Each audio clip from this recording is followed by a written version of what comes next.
اور شکیلا کاغذوں پر بلاؤزوں کے نمونے اتار رہی تھی۔ جب اس نے یہ کام ختم کر لیا تو وہ نمونہ جو ان میں سب سے اچھا تھا سامنے رکھ کر اپنے لیے اودی ساٹن کا بلاؤز بنانا شروع کیا۔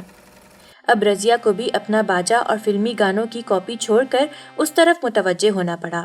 شکیلا ہر کام بڑے اہتمام اور چاؤ سے کرتی تھی۔ جب سینے پیرونے بیٹھتی تو اس کی نشست بڑی پر اطمینان ہوتی تھی۔ اپنی چھوٹی بہن رضیہ کی طرح افراتفری پسند نہیں کرتی تھی۔ ایک ایک ٹانکا سوچ سمجھ کر بڑے اطمینان سے لگاتی تھی تاکہ غلطی کا امکان نہ رہے۔ شکیلا بھرے بھرے جسم کی صحت مند لڑکی تھی۔ اس کے ہاتھ بہت گرگرے تھے۔ گوشت بھری مخروطی انگلیوں کے آخر میں ہر جوڑ پر ایک ننھا گڑھا تھا۔ جب وہ مشین چلاتی تھی یہ ننھے ننھے گڑھے ہاتھ کی حرکت سے کبھی کبھی غائب بھی ہو جاتے تھے۔ شکیلا مشین بھی بڑے اطمینان سے چلاتی تھی۔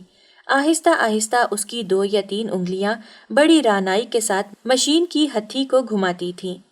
اس کی کلائی میں ایک ہلکا سا خم پیدا ہو جاتا تھا۔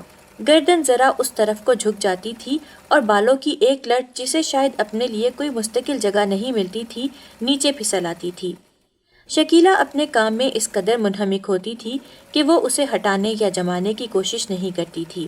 جب شکیلا اودی ساٹن سامنے پھیلا کر اپنے ناپ کا بلاؤز تراشنے لگی تو اسے ٹیپ کی ضرورت محسوس ہوئی، کیونکہ ان کا ٹیپ گھس گھسا کر اب بالکل ٹکڑے ٹکڑے ہو گیا تھا۔ لوہے کا گز موجود تھا مگر اس سے کمر اور سینے کی پیمائش کیسے ہو سکتی تھی؟ اس کے اپنے کئی بلاؤز موجود تھے مگر اب چونکہ وہ پہلے سے کچھ موٹی ہو گئی تھی اس لیے وہ ساری پیمائشیں دوبارہ کرنا چاہتی تھی۔ قمیض اتار کر اس نے مومن کو آواز دی۔ جب وہ آیا تو اس سے کہا، جاؤ مومن، دوڑ کر 6 نمبر سے کپڑے کا گز لے آؤ، کہنا شکیلا بی بی مانگتی ہیں۔ مومن کی نگاہ